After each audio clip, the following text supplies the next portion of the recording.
By Arun sir YouTube channel पर आप सभी का स्वागत है। पीछे के भागों में हम स्क्राइबर्स डिवाइडर के बारे में चर्चा कर रहे थे तथा हम अब आगे चर्चा कर रहे थे कैलिपर्स की, तभी टेक्निकल इशू के कारण वीडियो कट हो गया था। आइए हम इसे अब आगे शुरू करते हैं। कैलिपर क्या होता है? कैलिपर जो होता है, सबसे पहले ज़रूरी बात है कि वह इनडायरेक्ट मेजरिंग इंस्ट्रूमेंट है। इनडायरेक्ट मेजरिंग इंस्ट्रूमेंट है यानी कि अप्रत्यक्ष मापी औजार जिसे हम कह सकते हैं। अप्रत्यक्ष यानी कि यह डायरेक्ट माप नहीं लेता है। इसे माप लेने के लिए स्टील रूल की आवश्यकता होती है। देखिए यहाँ पे लिखा हुआ है, कैलिपर एक अप्रत्यक्ष मापक यंत्र है जिसका उपयोग स्टील रूल से कार्य को तथा इसके विपरीत माप को स्थानांतरित करने के लिए किया जाता है। यानी कि ये देखिए यहाँ पे कैलिपर बना हुआ है। अगर हम कोई माप इससे ले लेते हैं, इससे माप लेने के बाद हम क्या करेंगे, स्टील रूल पे रख के चेक करेंगे कि कितने एमएम का है या कितने सेंटीमीटर का है या कितने मिलीमीटर का बना हुआ है। जो कैलिपर होता है मुख्यतः दो प्रकार का होता है, फर्म ज्वाइंट होता है तथा एक कैलिपर जो होता है मुख्यतः दो प्रकार के हैं, फर्म ज्वाइंट तथा स्प्रिंग ज्वाइंट कैलिपर। यह जो पहले वाले चित्र में बना हुआ है यह आउटसाइड कैलिपर है तथा दूसरे वाले चित्र में जो बना हुआ है इनसाइड कैलिपर है।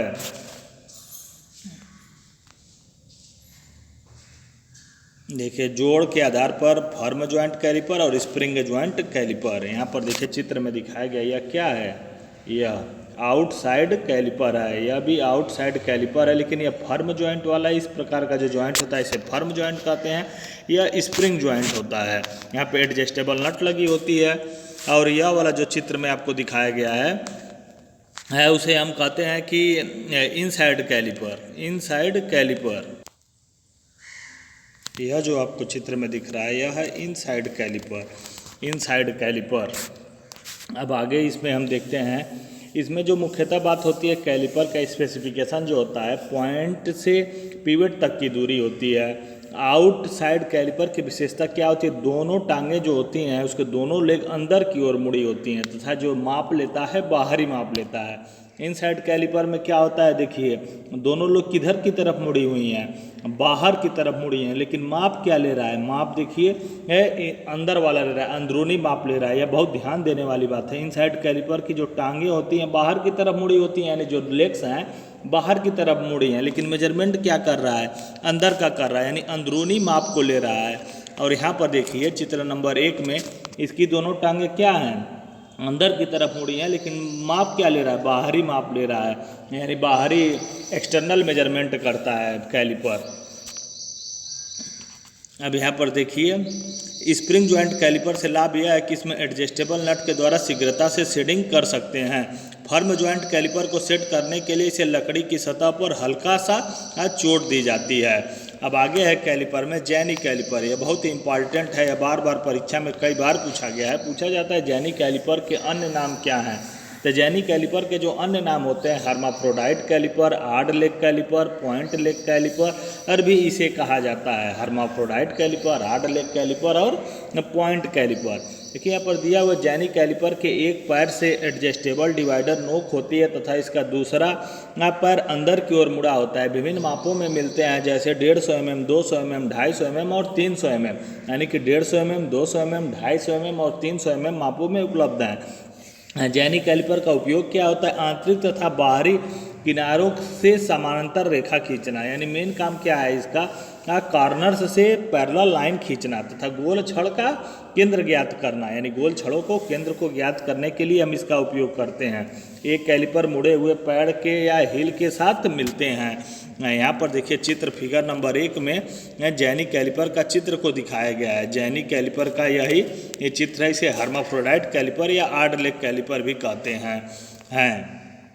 और इसमें क्या क्या मुख्य बातें होती हैं? इसकी जो लेग होती है 45 डिग्री पे मुड़ी होती है, 45 अंश पे 45 डिग्री पे मुड़ी होती है तथा यह दो प्रकार का होता है, बेंट लेग टाइप तथा हील टाइप। बेंट लेग का उपयोग कहाँ करते हैं? आंतरिक किनारों के साथ समानांतर रेखा खींचना। बेंट का उपयोग होता है हील का बाहरी एक किनारों के साथ समानांतर रेखा खींचना। जेनिक कैलिपर का मुख्य उपयोग दो ही है, समानांतर रेखा खींचना तथा गोल छड़ का केंद्र ज्ञात करना। इसमें अन्य प्रकार के कई प्रकार से क्वेश्चन घुमा घुमा के पूछे जाते हैं। जैसे इसका अन्य नाम क्या है, अन्य नाम में देखिए यहाँ पर दिया हुआ है हर्माफ्रोडाइट कैलिपर, ले गया।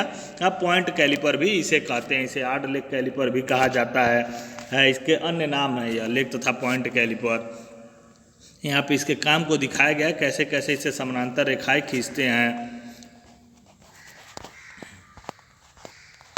अब आगे देखते हैं हम, कैलिपर यहाँ पे ख़त्म होता है। आगे देखते हैं पंच, यानी टाइप्स ऑफ मार्किंग पंच।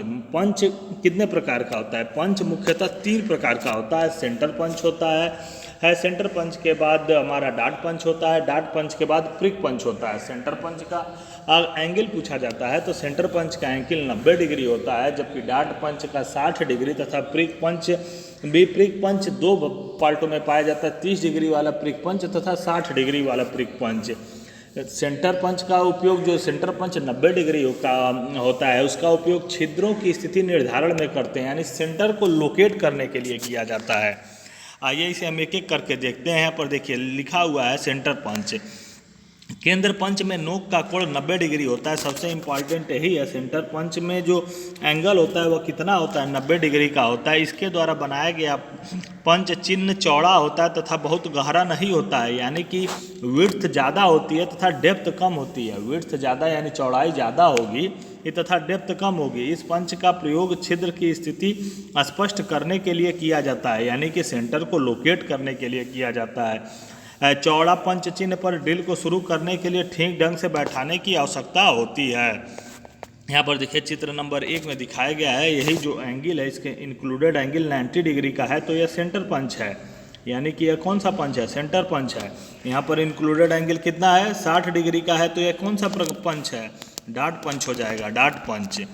ठीक, अगर 30 डिग्री वाला एक प्रिक पंच होता है। यहाँ पर देखिए प्रिक पंच जो होता है 30 अथवा 60 डिग्री दोनों में मिलते हैं। 30 डिग्री वाले प्रिक पंच का उपयोग हम पीछे भी बताए हैं, डिवाइडर के पॉइंट को ठीक करने के लिए किया जाता है, तथा 60 डिग्री वाले प्रिक पंच का उपयोग विटनेस मार्किंग में किया जाता है। 60 डिग्री वाले प्रिक पंच का उपयोग विटनेस मार्किंग में करते हैं। पंच से यही सब कुछ इंपॉर्टेंट बातें हैं जिसे आप याद रखेंगे। एक और क्वेश्चन पूछा जाता है, पंच किस आकार का होता है? तो पंच जो होता है हमारा षष्ठ भुजाकार होता है, षष्ठ भुजाकार होता है। यह भी क्वेश्चन बार बार पूछा गया है, इसमें ज़्यादा याद रखने के लिए ज़रूरत नहीं है, बस इसमें इतना याद रखें जो सेंटर पंच होता है, सेंटर पंच कितना degree? Centre punch 90 degree. Centre punch के बाद कौन सा पंच आता है? सेंटर पंच के बाद डॉट पंच आता है। डॉट पंच कितना डिग्री? डॉट पंच जो होता है हमारा 60 डिग्री होता है। प्रिक पंच कितना डिग्री होता है? प्रिक पंच जो होता है 30 डिग्री में भी पाया जाता है और 60 डिग्री में पाया जाता है। 30 डिग्री का उपयोग डिवाइडर के पॉइंट को लोकेट करने के लिए किया जाता है। 60 डिग्री वाले प्रिक पंच का उपयोग विटनेस मार्किंग में किया जाता है। अब आगे देखते हैं, आगे क्या है? आगे हैमर दिया हुआ, हैमर यानी कि हथौड़ा। हथौड़े का काम क्या होता है? हथौड़ा किससे बना होता है? हथौड़े से हम क्या क्या करते हैं तथा हथौड़े कितने प्रकार के होते हैं? हथौड़ा जो होता है, हैमर जो होता है, ड्राफ्ट फोर्ज्ड कार्बन स्टील का बनाया जाता है। ड्राफ्ट फोर्ज्ड कार्बन स्टील का बना होता है। ड्राफ्ट फोर कार्बन स्टील का बना होता है, या इसे हाई कार्बन स्टील भी कह सकते हैं। हाई कार्बन स्टील का जब पूछा जाए हथौड़ा किसका बना होता है, ज़्यादातर ऑप्शन में हाई कार्बन स्टील मिलेगा। देखिए इंजीनियरिंग हथौड़ा एक दस्त औजार है, इसका प्रयोग निम्नलिखित कार्य करने के लिए प्रहार स्ट्राइकिंग हेतु किया जाता है। क्वेश्चन आपसे यह भी पूछ सकता है कि हैमर किस प्रकार का टूल है, तो स्ट्राइकिंग टूल है, यानी प्रहार करने वाला औजार है। पंचिंग, बंकन, सीधा करना, चिपिंग करना, फोर्जिंग करना, रिवेट आदि में इसका उपयोग किया जाता है। यहाँ पर देखिए दिया हथौड़े का मुख्य भाग उसका शीर्ष तथा हत्था है। शीर्ष ड्राफ्ट फोर्ज कार्बन इस्पात से बनाए जाते हैं, जबकि लकड़ी के हत्थे को झटके को बर्दाश्त करने के लिए बनाया जाता है। हथौड़े के अंग निम्नलिखित हैं, फेस होता है, पिन होता है, चीक होता है, आई होल होता है। अब यहाँ पर देखिए, यहाँ पर दर्शाया गया है चित्र में, यह फिगर नंबर 1 में यह क्या है? यह बॉल पिन हैमर को बताया गया है। यह इसका क्या है? यह इसका फेस है, यह इसका फेस है, यह इसका पिन है, यह इसका पिन है, यह जो है इसका चीक है, चीक पे ही हथौड़े का वजन लिखा होता है। यह क्या है? आई होल है, आई होल कैसा होता है, अंडाकार होता है। यह क्या, इसका हैंडल है। इसी प्रकार ध्यान से देख लेंगे, यह इसका फेस था, 1 नंबर फेस है, 2 नंबर पिन है, 3 नंबर चीक है, इसी पे हथौड़े का वजन लिखा होता है, 4 नंबर आई होल है, यह जो है इसका हैंडल है। देखिए पिन शीर्ष का दूसरा सिरा पिन कहलाता है। इसका उपयोग आकार तथा स्वरूप देने के लिए किया जाता है, जैसे रिवेटन तथा मोड़ना। यहाँ पर देखिए बॉल पिन हैमर कितने प्रकार के हैं पिन के आधार पे। पिन के आधार पर मुख्यतः 3 प्रकार के हैं, ball pin hammer, cross pin hammer और straight pin hammer. Ball pin hammer और क्रॉस पिन हैमर और स्ट्रेट पिन हैमर। यहाँ पर देखिए चित्र में ध्यान से देखेंगे, जो पहला वाला है बॉल पिन हैमर है, दूसरा वाला क्रॉस पिन हैमर है। यह देखिए यह जो है बॉल पिन हैमर है, यह जो है क्रॉस पिन हैमर है, और यह क्या है, यह देखिएगा ध्यान से यहाँ पे चित्र में, अगर इस तरह का है क्रॉस में तो क्रॉस पिन हैमर है, और यह वाला स्ट्रेट पिन हैमर है, स्ट्रेट पिन हैमर है। यहाँ पर चीक देखिए क्या करता है, चीक हथौड़ी के शीर्ष का मध्य भाग होता है, हथौड़े का वजन इसी पे अंकित किया जाता है। यही क्वेश्चन पूछा जाता है, हथौड़े का वजन कहाँ पर लिखा होता है, तो उसके चीक पर लिखा होता है। आई होल, हथौड़े को हैंडल में लगाने के लिए नेत्र छिद्र होता है। इसको इस तरह से आकार दिया जाता है कि हत्था इसमें दृढ़ता से फिट हो सके तथा पच्चड़ हथौड़ी को छिद्र नेत्र में कस देता है, यानी पच्चड़ लगा दिया जाता है। यहाँ पर देखिए हैंडल की फिटिंग करके दिखाया गया है, हैंडल है या हाई होल था और यह पच्चड़ है, इसमें लगा देंगे ताकि वो कभी निकले ना।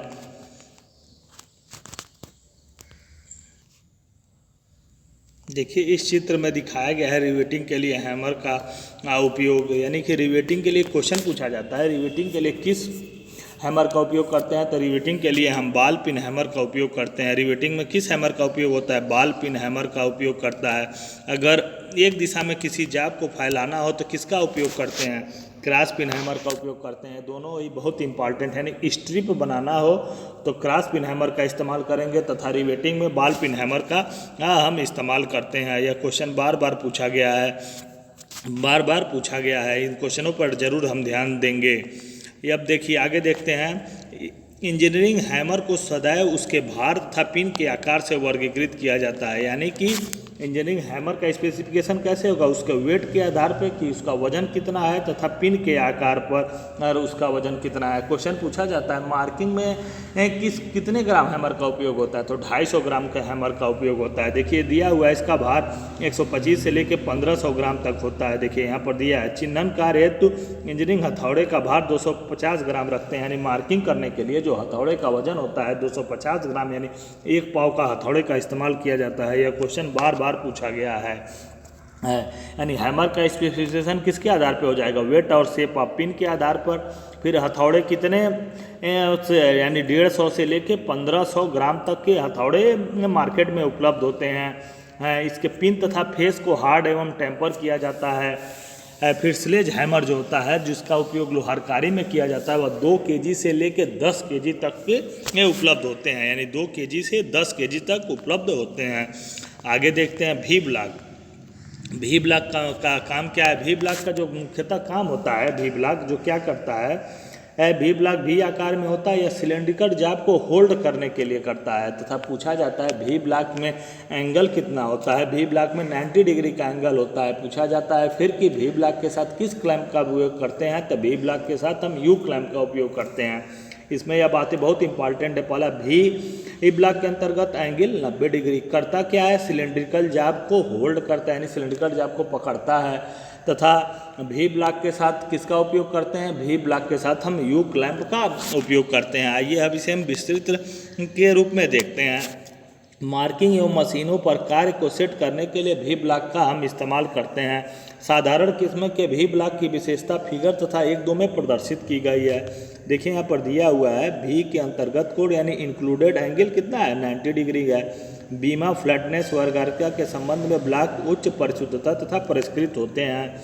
अब यहाँ पर देखिए भी ब्लॉक की कई किस्में दिखाई गई हैं। सिंगल लेवल भी ब्लॉक, डबल लेवल भी ब्लॉक होते हैं। यह भी ब्लॉक के टाइप्स हैं, कैसे कैसे होते हैं अभी हम इसके बारे में आपको बता रहे हैं।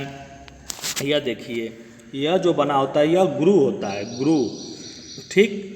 यहाँ पे जो बना हुआ है यह ग्रू है, यह इसका लेवल है, यानी यह किस प्रकार का है, सिंगल लेवल हो गया और एक साइड का ग्रू गिना जाता है तो सिंगल लेवल सिंगल ग्रू, या क्या हो गया single level single Guru.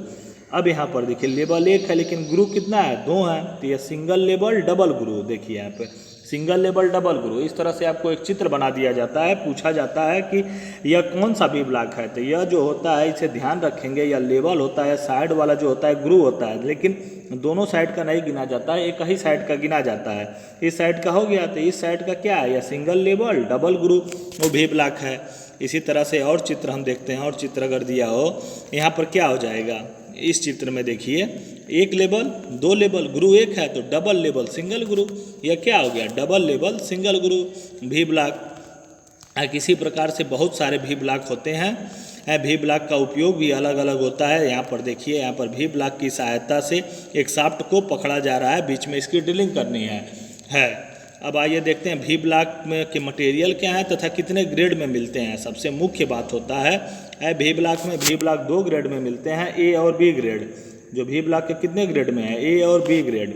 Grade A वाला वी ब्लॉक जो होता है हाई एक्यूरेसी का होता है तथा 100 mm लंबाई में मिलता है। यह जो बना होता है यह उच्च किस्म के इस्पात के बनाए जाते हैं, यानी कि यह किसका बना होता है, हाई ग्रेड स्टील का बना होता है। इसका उपयोग कहाँ होगा, टूल रूम में होगा।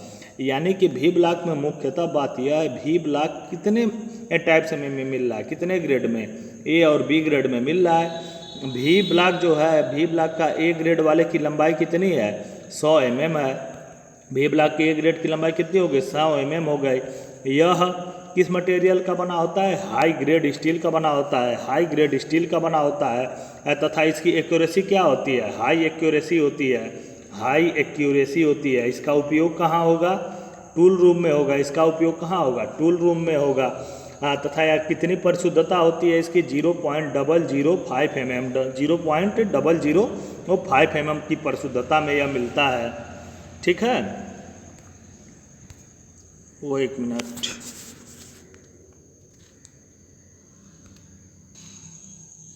यानी कि इसमें देख रहे हैं वी ब्लॉक का ए ग्रेड हो चुका, वी ब्लॉक का बी ग्रेड देखते हैं।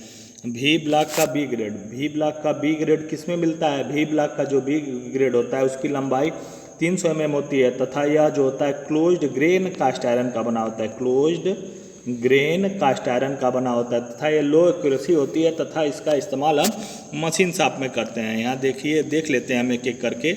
यहाँ पर देखिए दिया हुआ है ग्रेड ए वी ब्लॉक, ये अधिक परिचित होते हैं, 100 mm लंबाई में होते हैं, उच्च किस्म के इस्पात यानी हाई ग्रेड स्टील के बने होते हैं। ग्रेड बी के वी ब्लॉक या ए ग्रेड की तरह ही परिशुद्ध वाले नहीं होते हैं। इसका इस्तेमाल साधारणतः मशीन कार्यों में किया जाता है। यह लंबाई में 300 mm लंबाई में मिलते हैं तथा यह सघन ग्रेड वाले ढलवा लोहे के बने होते हैं। ठीक, एक और क्वेश्चन पूछा जाता है वी ब्लॉक के साथ कौन सी क्लैंप का इस्तेमाल करते हैं। वी ब्लॉक के साथ बेलनाकार जाब को मजबूती से पकड़ने के लिए हम यू क्लैंप का इस्तेमाल करते हैं। यह भी क्वेश्चन कई बार पूछा गया है। वी ब्लॉक के साथ किसका हम इस्तेमाल करते हैं, यू क्लैंप का हम इस्तेमाल करते हैं। यही देखिए इस वाले चित्र में दिखाया गया है वी ब्लॉक के साथ यू क्लैंप कैसे पकड़ता है। उदाहरण दिया है कि स्पेसिफिकेशन पूछा जाता है। एक 50 mm लंबा वी ब्लॉक 5 से 40 mm व्यास के बीच कार्यखंड को पकड़ने के सामर्थ्य है, उसका ग्रेड है निम्नलिखित पदनामित किया जाता है। जैसे इस तरह से आपके परीक्षा में दे देगा 50/5 से 40 AIS 2949। इसका मतलब क्या है, 4 तरह का दे देगा, पूछ देगा कौन सा स्पेसिफिकेशन चारों में से सही है। तो यह जो 50 है यह बताता है वी ब्लॉक की लंबाई, या 5 से जो 40 है यह बताता है मैक्सिमम और मिनिमम डाया, ये वाला बताता है किस ग्रेड का है तथा यह IS यानी कि कंपनी का स्पेसिफिकेशन है। स्पेसिफिकेशन को यह बता रहा है। ठीक, इसमें आप ध्यान से एक बार और इसे पुनः देख लीजिए। सबसे पहले जैसे इसमें देखिए, यही जो लिखने का वी ब्लॉक का तरीका है यही होता है, यानी कि एक 50 mm लंबा मूल साइज वी ब्लॉक जो 5 से 40 mm व्यास के बीच कार्यखंड को पकड़ने के लिए सामर्थ्य है, उसका ग्रेड ए है। इसी प्रकार से यहाँ पे जैसे कि 50 लिखा हुआ है, 50/10 से 20 भी हो सकता है, लेकिन लिखने का तरीका जो होगा यही होगा, इसी तरह से लिखा जाएगा। यानी वी ब्लॉक का उपयोग क्या था, वी ब्लॉक का उपयोग सिलेंडर जाब को पकड़ रहे थे हम। वी ब्लॉक कितने टाइप्स के थे, 2 टाइप्स के, ए और बी ग्रेड में पाए जा रहे थे। ए ग्रेड वाले की लंबाई कितनी थी, 100 mm थी ये ग्रेड किसका बना हुआ था? हाई ग्रेड स्टील का बना हुआ था। इसकी एक्यूरेसी क्या थी? हाई थी। तथा इसका उपयोग कहाँ किया जा रहा था? टूल रूम में किया जा रहा था। भी ब्लॉक जो बी ग्रेड का होता है, या यूपीआरबीएल में पूछा हुआ था कितने mm लंबाई में मिलते हैं, या 300 mm की लंबाई में मिलते हैं, या किसके ये बने होते हैं? क्लोज्ड ग्रेन कास्ट आयरन के बने होते हैं। तथा इसकी एक्यूरेसी लो एक्यूरेसी होती है तथा मशीन शॉप में इसका उपयोग किया जाता है। अब आइए हम इसे आगे देखते हैं। अब मार्किंग ऑफ और मार्किंग ऑफ टेबल का उपयोग हम अगले वीडियो में इसकी चर्चा करेंगे। अगर चैनल को अभी तक आप सब्सक्राइब नहीं किए हैं तो सब्सक्राइब करना ना भूलें तथा अधिक से अधिक शेयर कर दें।